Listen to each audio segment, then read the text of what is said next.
We go. Cool. Welcome to Fresno City Toastmasters. I'm your president, Farron Jacobson.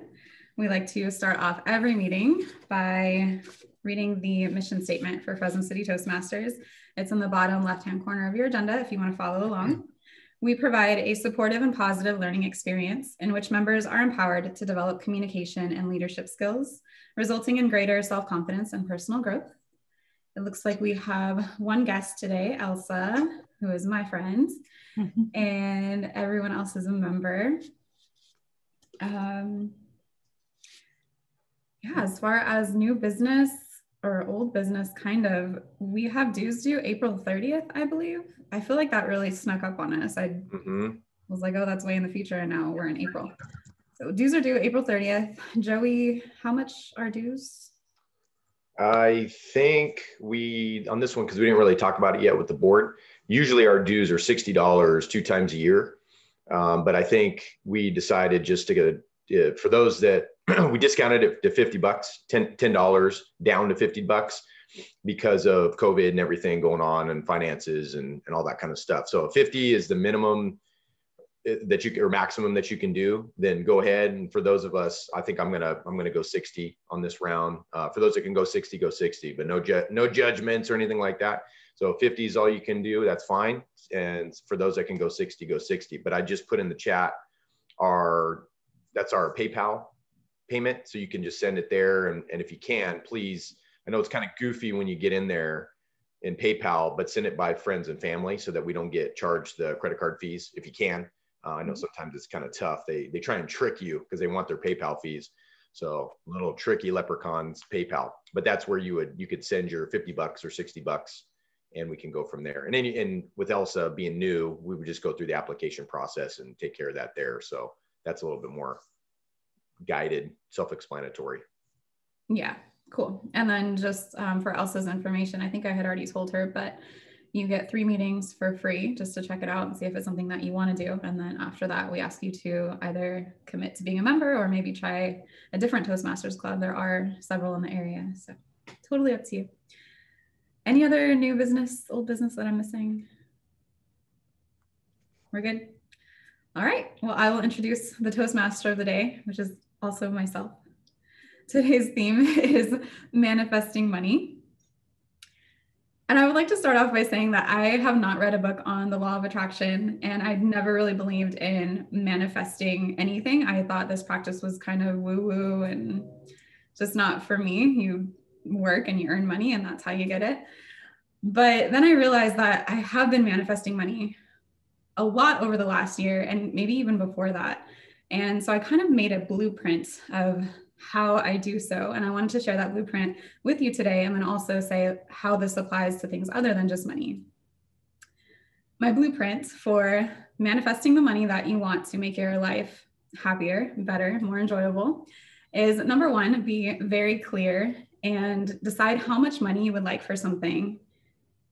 And the point is just being very, very clear and precise about it. Instead of saying like, oh, it would be nice to have $1 million. I could do so much with that. I could travel, I could buy a house. Be very, very specific on what you need. I did this in a small context by wanting to go snowboarding last month. We wanted to do 2 different snowboarding resorts over 2 different days. And I needed to buy lift tickets. I was borrowing gear. So all I needed to pay for was the lift tickets and then renting a helmet. I found out that the cost of all of this would come out to $248.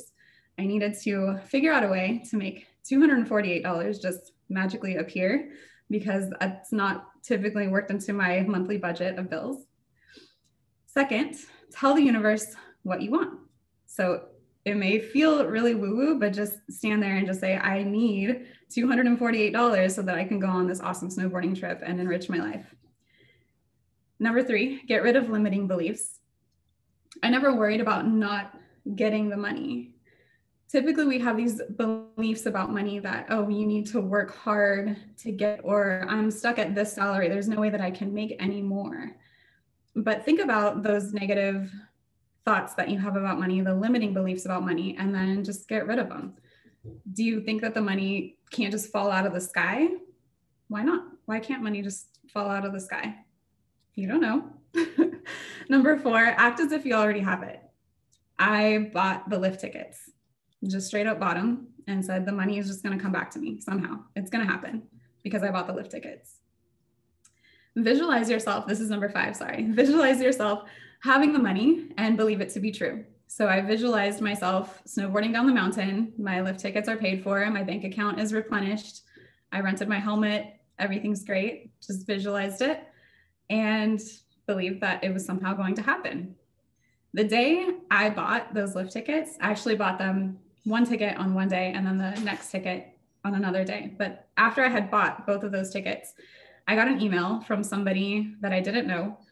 And she was an editor for a magazine. And she said, you were recommended to me by a college professor who wasn't even my professor. It was my sister's professor.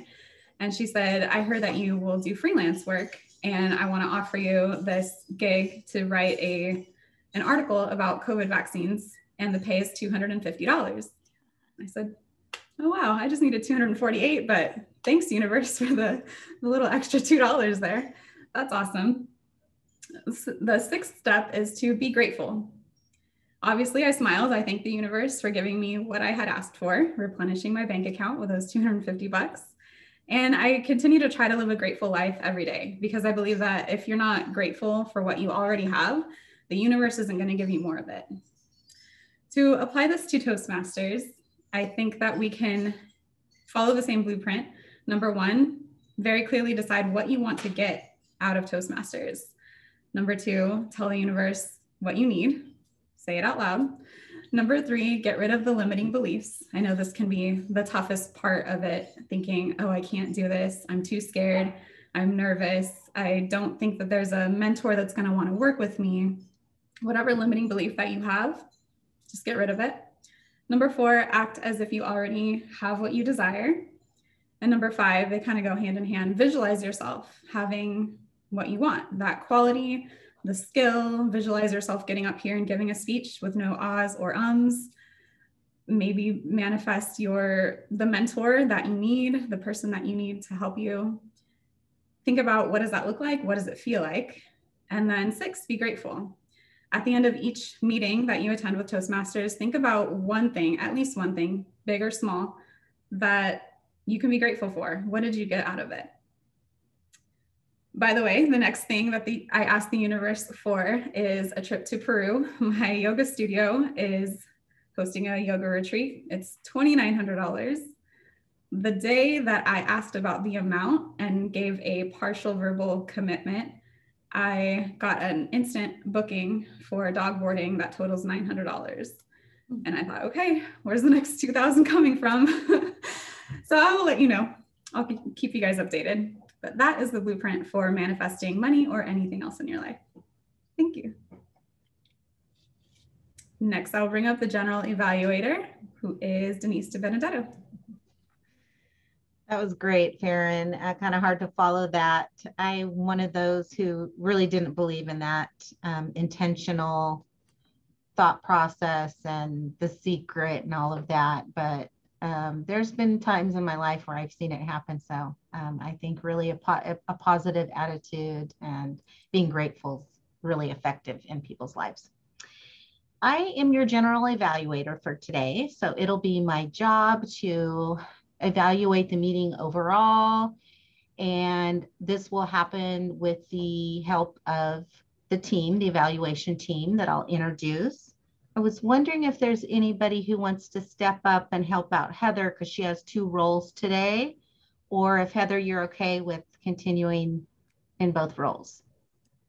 I don't mind doing both, but I'm more than happy to offer if someone wants it. So it's up to you guys. Is there anybody that doesn't have a role that wants to be the timer? I don't have a role. Okay, you want to timer type? Yeah. Cool. Great. See, that's how we do it here at Toastmasters. Awesome.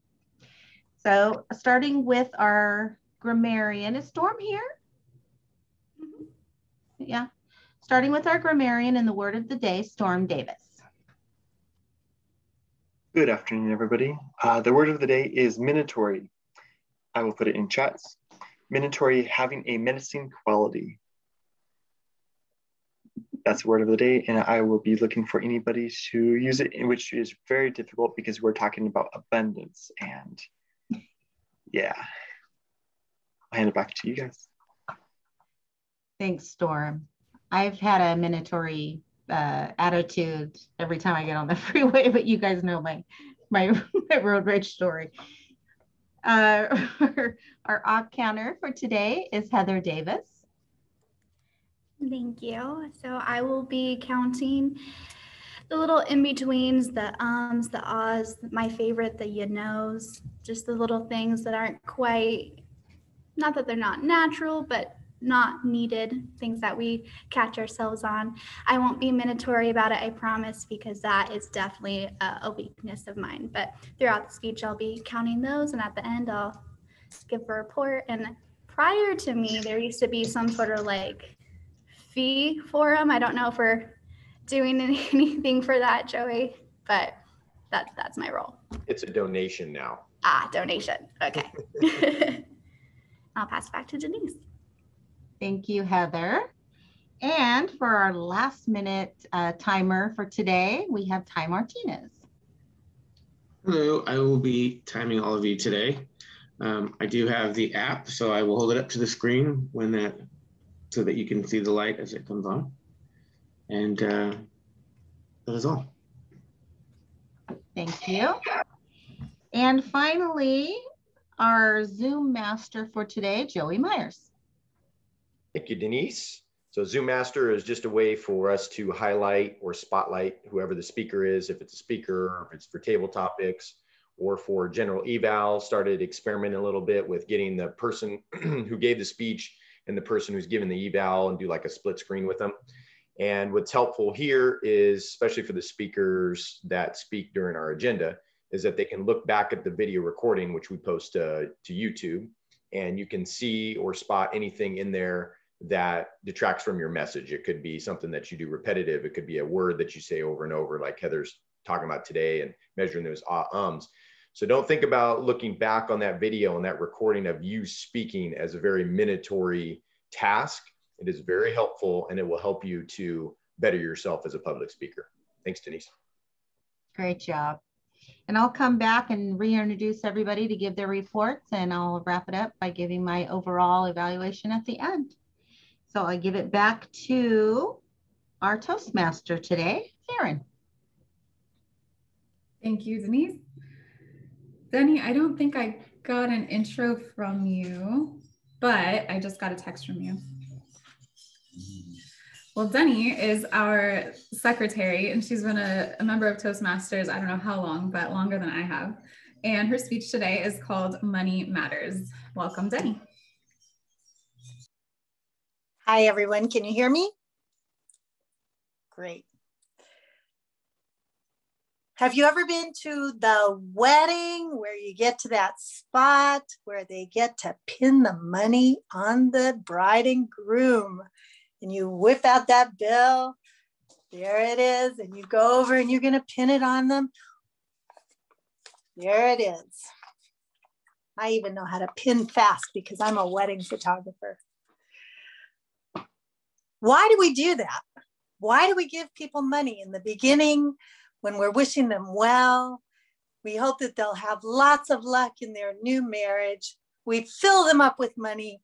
The bride and groom take their little basket of money. They go over here. They go, oh my gosh, we've got $600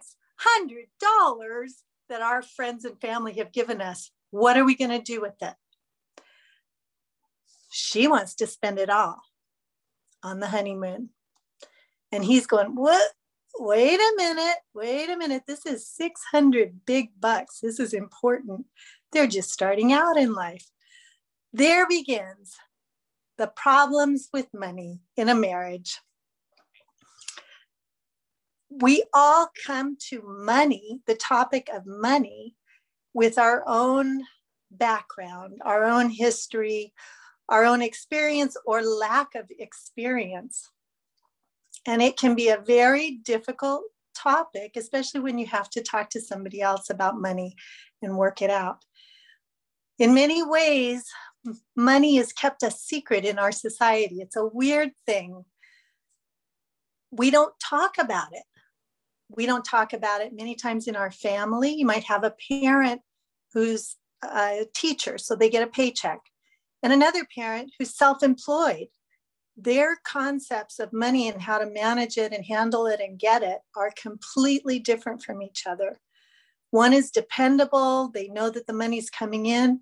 The other one has to think about things in a much different way, planning for supplies and how much money might come in this month or next month, never being the same. It's a very, very different background. And if those two people come together and have a child, how do they teach that child about money?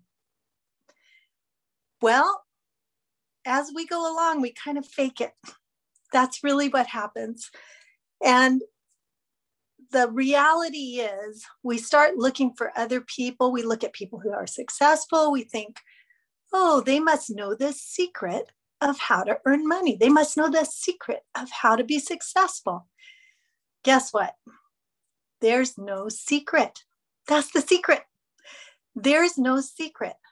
We have to do the work and start talking about money, like just laying it out there. I came from parents who, I grew up I was born in the 50s. Well, guess when the first credit cards came out? Late 50s. So my parents were introduced to the concept of credit cards. Imagine all of a sudden you can have money. Boom, just like that. Credit cards were very popular back then.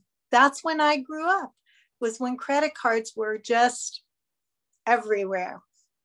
Prior to that, people paid for things before they spent money on them. Or they paid for things before they went into debt.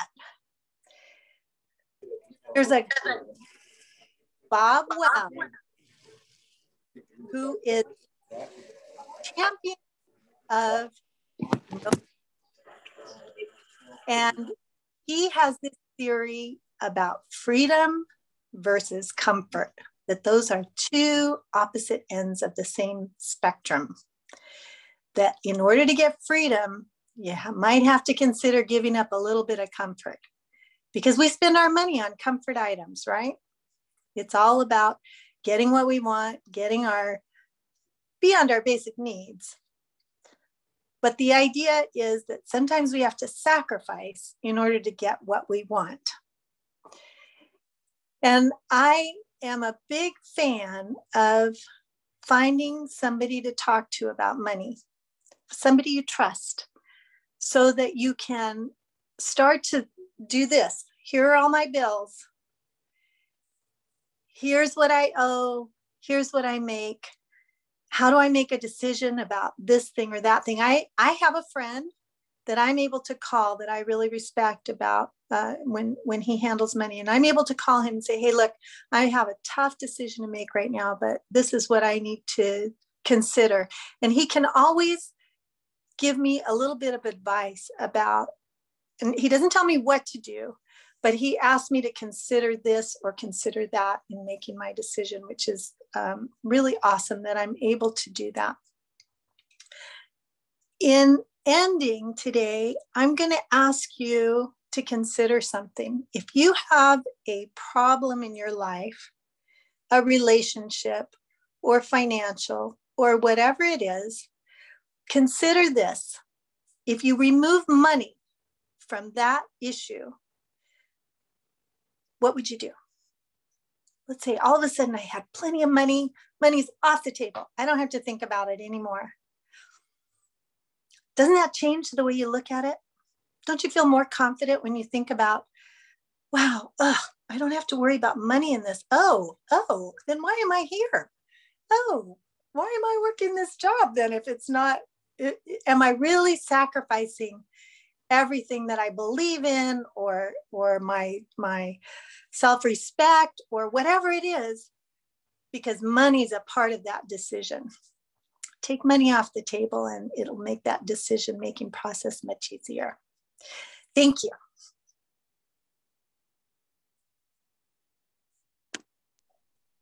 Thank you, Denny. That's a lot to think about. I really like that. Enjoyed your speech. Next up, we have Table Topics presented by Taylor. Hi guys, so now it's time for table topics, and this is when we pose a question to the group and everyone gets to participate, so it's a little more casual. Guests can participate if you feel comfortable. Everyone has 1 to 2 minutes to respond, and I tried to go with the theme of money. So I had 2 questions. The first one is, have you implemented a money saving strategy that has actually worked? What was it and how long did you stick to it? The second question is, if you could tell your younger self one thing about finances, what would it be? And I will put them in the chat right now. All right. Does anyone want to take a stab at this? I'll start just to get the ball rolling. I have a Santa Savers account. Christmas is my favorite holiday. And there were times in my marriage where money was really tight, and I hated not being able to get gifts that I wanted to get, not just for my kids, but for my nieces and nephews. There's a lot of us in the family. We buy way too much, I admit that. But one year we decided to set up a Santa Savers account, and it's been so many years that it's not even a thought anymore. It's so automatic and just a part of my normal monthly budget. And every November, I get this nice size deposit into my checking account that makes me feel less guilty about spending money at Christmas and frees me up to enjoy the holiday like I do.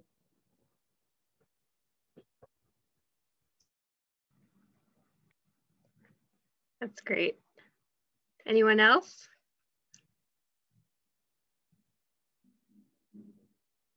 I can go. So I have tried a lot of different methods to save money, like different apps on my phone and Excel sheets with line items for my budget, and it's never really worked that well. I think things that are complicated are harder to stick to. So instead, I created a checking account that has, like, it has scheduled deposit every month, and that's the amount of month that I can spend entirely. And that's the only thing that's worked for me because it's completely thoughtless and I don't have to worry about it. And it's really helped me out. And I've stuck with it for like a year, so that's pretty good as well. I can go, Taylor. Okay. So let me pin my thing here. I have a couple of different resources piggybacking on Denise on the Christmas Savers. One cool little app is called Acorns. Acorns is automatic, and that's the key, it has to be automatic. It's hooked into money market account. I think it's through Vanguard.com. It's a low cost index fund type thing. So every time you spend, you hook it up to your credit cards, your debit cards, anything. Anytime you spend, it rounds it up. It rounds up, say if you spend a quarter, $1.25, you buy something, rounds it up to the next dollar. So you get 75 cents gets dumped into that account. You can do it 3 times, or you can even do it 10 times roundup, which would times whatever your roundup is times 3 or 10. So at the end of the year, you have this big kind of slush fund, which typically for me, I've been doing this for a couple of years, will have between $1,000 and about $1,300 by, like Denise said, November, December time. So that's a good way to make it automatic. A book called The Automatic Millionaire is really good about setting an automatic retirement account, whether that's a 401k or IRA, anything like that, helps to set that all up and make that automatic for retirement. And then the latest one, some of you have heard me talk about, and I'm getting ready after I do these taxes this year, we're going to set up a strategy based on a book called Profit First. So Profit First is a system. Those two are tactics. This is a system of, instead of taking revenue minus expenses equals your profit, you're taking your bank account, almost kind of like what Taylor was saying, where you set up 5 different accounts, maybe checking accounts within that one bank account. One account might be profit, where you'll take 2 times a month all your revenue that's come in, your income, and you take 1% and you put it in your income account, your profit account. Then you have maybe an expense account, operating expense. You have a taxes account, and you can do any other accounts that you want that are applicable to your life and your finances, whether you're an employee or whether you're a business owner or anything like that. And so as an example, could be operating expenses. I could have it 46%. So the goal is every quarter, every 3 months, you can increase your profit from 1% to 2% and your expenses from 46% down to 45%. So eventually what will happen is you'll end up being around 10% to 15%, 20% profit. And your account will be going into that as a percentage of your income or your revenue coming in. And you're going to be bringing and shrinking down your operating expenses. So eventually you're profitable, whether you're individual or business or whatever. So those are the three things. You got the Acorns account, which rounds up. You got the Automatic Millionaire book that helps with retirement, and then Profit First.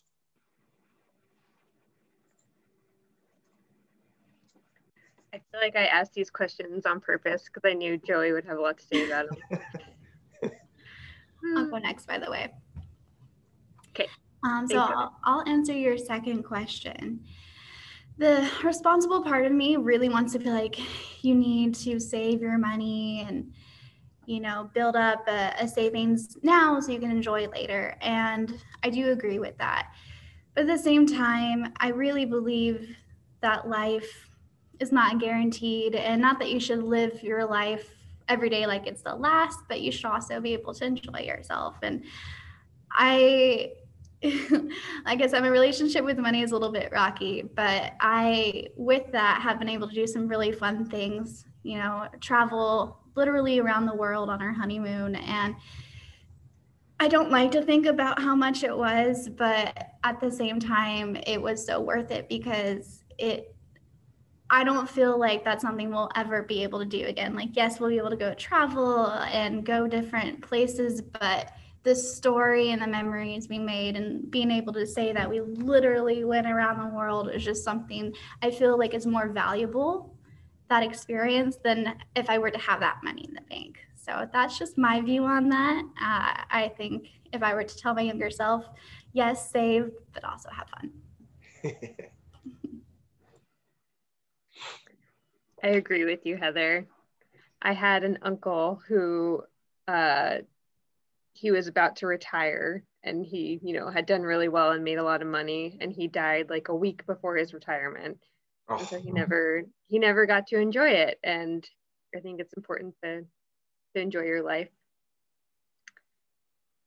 I think in your field, Heather, too, I think that's sort of a common belief that you know, you see people dying way too young in your field. So it makes sense because that's how it was for my parents. You know, they died right at retirement age. So for those who don't know, I work in hospice. So death and dying is a part of every day. So you learn to appreciate the time that you do have. Mm-hmm.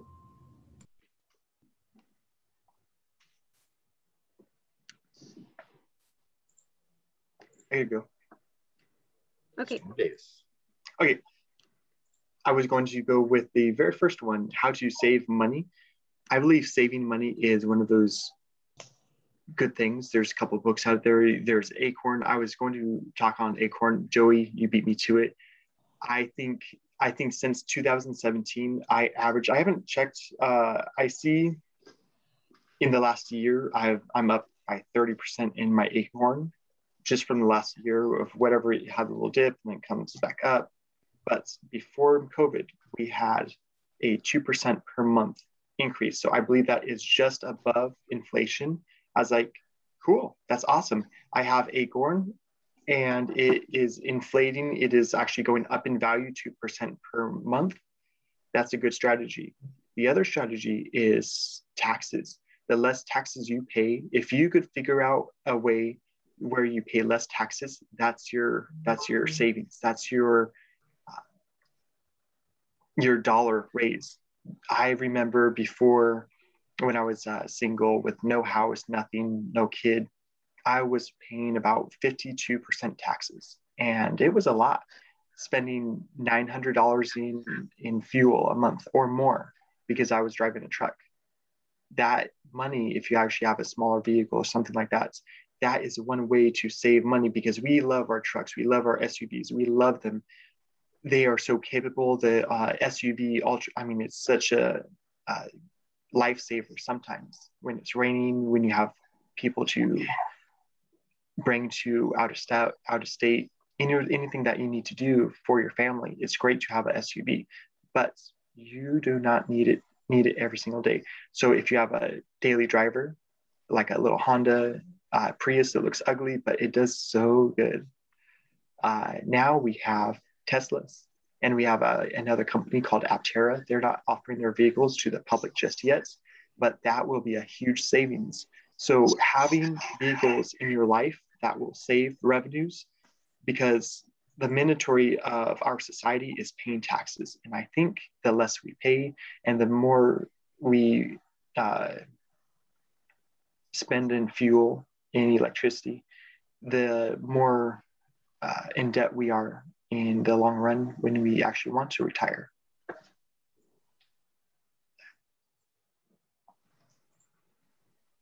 Thanks, Storm. I think we have time for a few more. I can go. I'm probably going to have to go eventually. I can't say that I have any great money saving tips. I have discovered one very important thing about saving money, though. This is a little known secret, that yes, it is very important to save money, but it is also equally important to actually make money, because if you're not making any money, it's very hard to save money.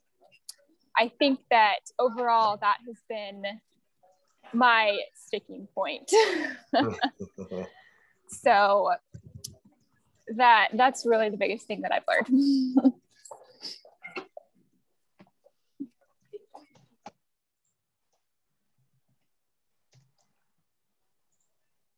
You're still young, Chanel. Yeah. Lots of time. Anyone else? I can go. Or Elsa, Yeah, go for it, Elsa. I can answer the second question. So I think what I would tell my 18-year-old self is that to think about how the circumstances were like different for myself and my parents, and to expand on like the people that I get financial advice from. So I was raised by immigrant parents, and they came from extreme poverty. So I think a lot of the times the advice that they give me, it's going to come from their background, and it's not necessarily going to like apply here. Just like a lot of fear of taking like risks, and always like save, don't spend or owe. And that could have I could have gotten advice like from people that had more of like a situation similar to mine here. So yeah.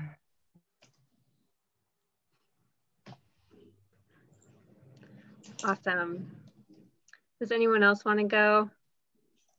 Ty, did you have any advice? Or, oh, Denny. Oh, no, let Ty go. Okay. Oh, okay. Hold on a second here. Well, I would probably answer the first one, and I don't even know if it's a strategy, but I am very, I feel like I have a really good relationship with money. Anytime that I pay my bills, especially my mortgage, I always have a really positive attitude about it. You know, I kind of say, I'm really grateful to pay this today. And, you know, I think that I know people who don't have that same attitude and always come from a place of lacking. And, you know, they're always worried about the next dollar, and they don't want to spend a dollar because they're afraid. And I just feel like, you know, for myself, I always have a pretty positive attitude. Even money in my wallet, I usually keep it in order. You know, I like to keep it so that it's nice and neat, and then it's in some kind of order. And I don't have credit card debt because I don't like it. I don't sleep well when I have it. You know, I'm very strategic about when I buy something. For example, yesterday I bought a $139 Ninja like blender that I've been wanting for a while. It does all kinds of things.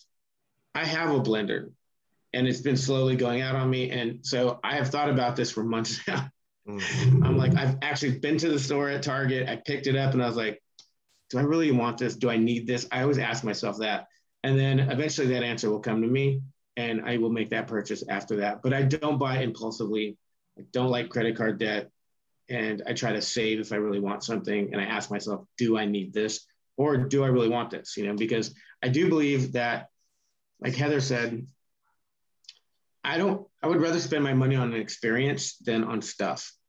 Because I mean, what I've realized is that I have too much stuff already and I'm trying to get rid of stuff so that my life's less cluttered. But like, again, like I said, I don't know if that's a strategy or just a way of thinking that's helped me be able to, you know, buy the things that I want. I can buy the things that I want. So, and it's been very helpful. Thanks, Todd. That strategy also does well for nutrition. So that idea of, do I really need this? You know, you're talking about buying something and it took you months until you pulled the trigger on that. You don't have to do that eating wise, but you can think, I know one of the differences between somebody who overeats versus somebody who doesn't is they see it. The person that overeats will see it. They will think about how good that's going to feel when they eat it, and then they eat it, and then they feel guilty. The person that doesn't overeat will see it, will think about how bad it will be, Denise, and then they won't eat it. They'll hold off for some time, and then if you, maybe it's 30 minutes, and then after the 30 minutes, if you're like, okay, I'm going to eat it anyway, then eat it. But if you don't, you don't. But it's the same. It's a great tactic. Great tactic. You're in my head right now. So Denise is with her cookie and her water over there.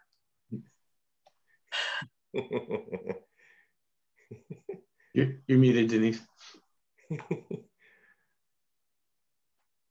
And Denny, do you have a 1 minute answer that you'd like to share? I do. The way I feel abundant about money all the time is I hide it in my pockets. So put something on, I reach in, or in a purse, or whatever. I love reaching into a pocket and there's money there, no matter how much it is or how little it is. Usually it's like $5 or $10, whatever it is. But I love finding money. Love it. Do we have time for one more? I think we're at time right now. We have time because we only have one evaluator. Yeah, we can do one more. Okay, great. Did you want to go again, Storm, or were you asking for me? Yes, or anybody. I don't want to step on anybody's toes. Okay. What I found, which is YouTube randomly recommended something to do with money. I feel it's very true. What this video was about, it was only about using what you have as a smile. The more people that see you smile, they will see, you are happy, you are abundant, you are lively. Using a smile will make you more money in this economy where everybody is on social media. We have, here is our highlights up. Here is us at the beach. We are driving a car. Here's us at the pool, cooking. This is our Ninja. I bought that Ninja as well. It was like $190. It's fantastic. It really is. You have a smile and it will attract more people into your life. And the more people that you have in your life, the more abundance, because you share your energy, your smile with everybody else. You brighten everybody's day. That will increase your value to everybody else and they will want to be around you. We have a lot of rich people that are multi-millionaires or more, and they are so upset. They are so stoic. They crave to have lively people in their life.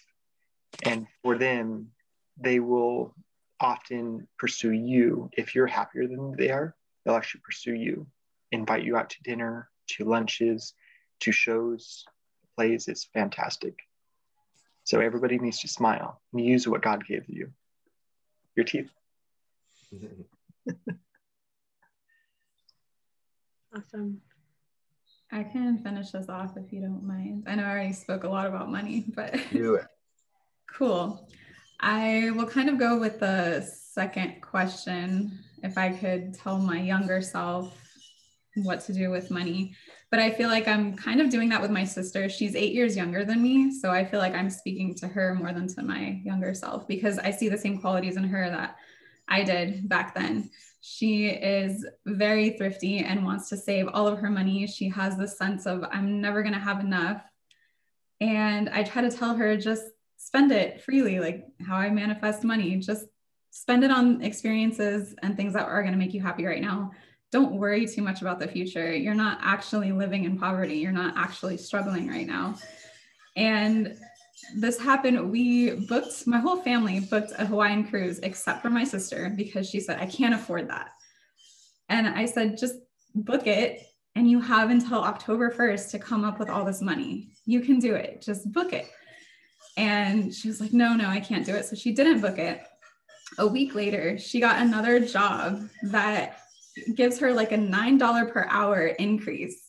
And I was like, you didn't book the cruise. And then look what happened for you. And she goes, well, I still feel like I don't have enough money. I don't have enough. So I guess I can get kind of minatory when I'm talking to her about money, because I really want her to just have these experiences while she's young and can enjoy it. I've been reading a book lately called End with Zero. And it's this idea that you use all of your money while you're still alive and able to enjoy it, instead of saving for when you're older and your body is giving out and you can't do the things that you wish you had done. So it's just about money flow, money coming in, and then you spend the money on things that you enjoy now, and don't worry too much about the future. It's going to work out for you. That's it.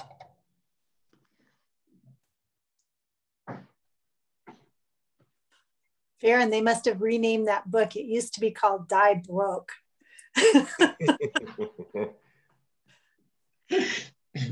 I would just kind of, if you don't mind, piggybacking off what Farron said, the money flows. I used to say this little mantra that my friend's mom taught me, and it always said, like, money flows to me. And so many times I've said that in my life and have had unexpected windfalls. So. Mm-hmm. That's great. Thanks for answering this, everyone. I thought it would be kind of a boring topic, but you guys made it great. And I'll turn it back over to the general evaluator, who is Denise. Thanks, Taylor. Who would have thought that was a lot of participation on the subject of money, which Jenny said we don't talk about enough. So apparently that's not true for Toastmasters. That was great. We'll start with Chanel, and Chanel's going to give the evaluation of Denny's speech.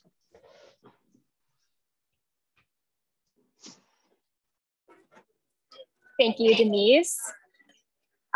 Denny, I enjoyed your speech. I know that money is something that you have been wanting to talk on, and this was the perfect opportunity. I enjoy learning from you. I enjoy learning from all of you today as a younger person who still fortunately has many years ahead of me to save money. So good things, Denny, in your speech. I think that, as always, your lighting and your positioning was very good. You were standing very clearly in front of the camera. I think you could almost take one step back from where you were, and that would actually allow us to see all of your hands and your hand movement. This is something that I think I'm becoming more aware of since we did the speech contest, is stepping back so that your whole body is really visible in the camera. I like that you opened your speech with the example of the money dance at weddings. That's something that I've heard of, never witnessed. I don't know if it's as popular as it used to be, but that's a good illustration. I also like that you taped a $20 bill onto your shirt. Very fun, very fun. I think that in talking about the subject of money, it would also be interesting if you perhaps shared an anecdote or two from your own life of a situation when you've learned something about money or had to save, or from somebody else that you know or that you've heard about. I think anecdotes are always good illustrations and really stick in people's mind. But overall, it was very clear, it was concise, and easy to follow. So I would say that you did a good job. That's all. Great job on that evaluation, Chanel. And now we have Storm. Oh, we do grammarian last, right? Yes. Yep. Okay. So our timer. Ty, would you like to give your timer's report? Sure, I would love to. I really earned my money today. All right, so with Danny's speech, we had her at 6 minutes and 24 seconds. And let me know if I'm doing this correctly. I only think I've done this one at a time. Chanel in the table topics was 37 seconds. Also was 54 seconds. Taylor was 50 seconds. Joy clocked in at 2 minutes and 50 seconds. Heather came in at 1 minute, 14 seconds. I was 2 minutes and 3 seconds. Storm, for his first one, was 2 minutes and 29 seconds. And the second one was 1 minute and 43 seconds. Danny was only 20 seconds for the table topic. Denise, you were 1 minute and 2 seconds. And Farron came in at 1 minute and 53 seconds. I think that's everybody. And that is my timer report. Thank you, Ty. Great job, everyone. And now for the counter report, we have Heather Davis. Thank you, Denise. There I go.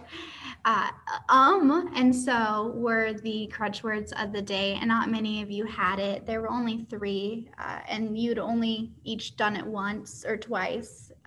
We have Ty, Storm, and Taylor. And like I said, it was only like 1 or 2 times, or it was like a so or an which I'm very guilty of. But other than that, it was really good. So good job. Thank you, Heather. I have a feeling you might have missed mine. Or it's a miracle day. It was my first time as counter, just saying. And now we have our grammarian report from Storm Davis. All right, ladies and gentlemen, our word of the day was minatory, having a menacing quality. I see when people do it on TV, they will use the words or stutter or something like that. And I think, join Fresno's Toastmasters. So we had several people catch the word of the day. Joey right off the bat, I almost missed it. Farron, Denise, myself and Heather got the word of the day today. Good luck next week and have yourself a good day. That's a pretty good number, you guys. So you should be proud of yourselves. Overall, I think we did a great job considering we had some changes in the schedule. We did get started on time, and I think we'll end on time. Depends on how we wrap things up, but great job. I think it was a very good meeting.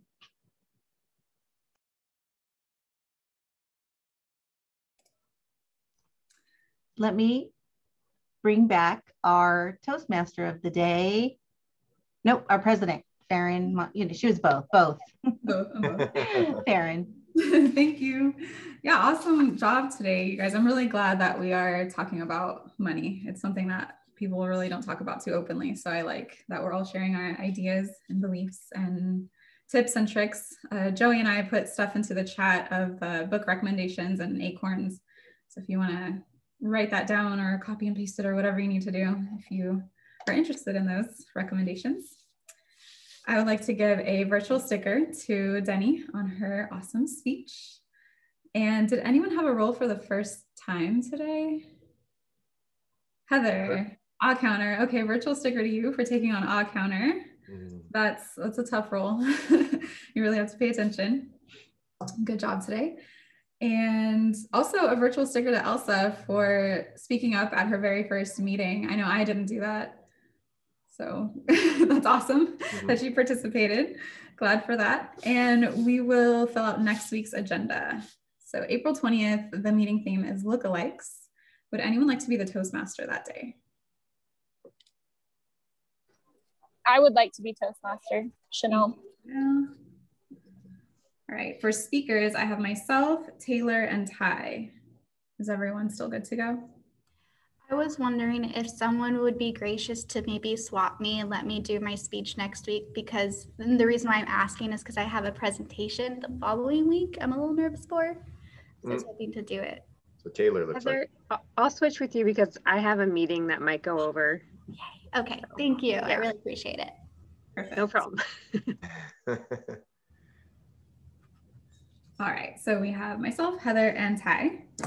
Who would like to be the evaluators for those speeches? You can write me in on one of those, Farron. Denise. Farron, you can put me down. I'm going to have to get off, guys. I got to get back to work. So great meeting. See you, Denise. See you next week. Have a good rest of your week. And a table topics master. Ty, is your hand up? Oh yeah, I'll do it. Sorry, I just had my hand up anyway, but yeah, I'll do it. General evaluator.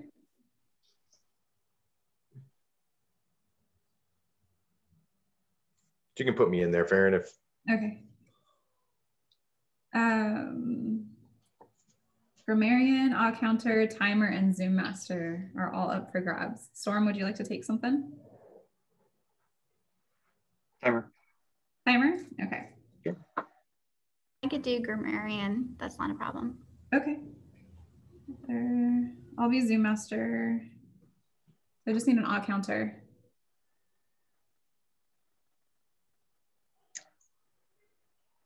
I'll tentatively volunteer, but I might not make it. So okay, we can just fill in at the meeting then. And then April 27th, I have Taylor and Joey speaking. Still good for that? Cool. And May 4th, would anyone like to give a speech?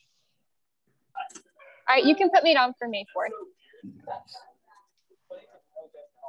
All right, sounds good. And we always ask for questions, comments, concerns, criticisms from any members and also our guests. If you want to tell us a little bit about yourself, Elsa, why you wanted to join today and what you thought of the meeting.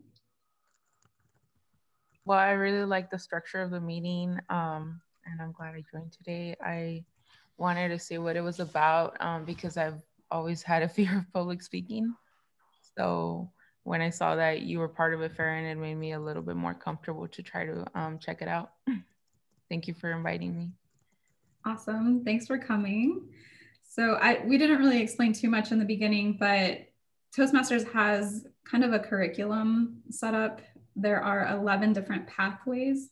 So you choose your pathway and then they tell you the structure or just basically what type of speech you should be giving every step of the way. And it gets you more comfortable with different aspects of public speaking, from using facial expressions to vocal variety and visual aids, different things like that. So it progresses you. And that's why we have the planned speeches in the middle of the meeting, but then we also give that opportunity for impromptu speeches for table topics. So it does a little bit of both. So that's how Toastmasters runs.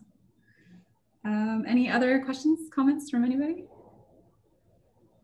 We have our board meeting, right, Farron? Yes, this board week? meeting is Monday. Monday.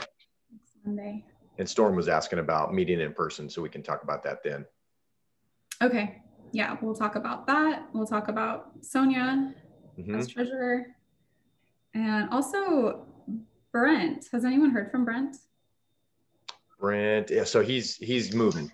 So I think he lost his job and he's heading out to, I think, Iowa. So I think you emailed him and we got the ping back that he's not there anymore. So we'll have to take him off.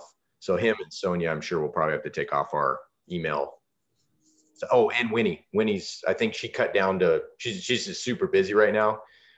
She's going through bookkeeping school, I think is what she said. And she's only re-upped with one of her 3 Toastmasters that she signed up for. So ours isn't one of those. Okay.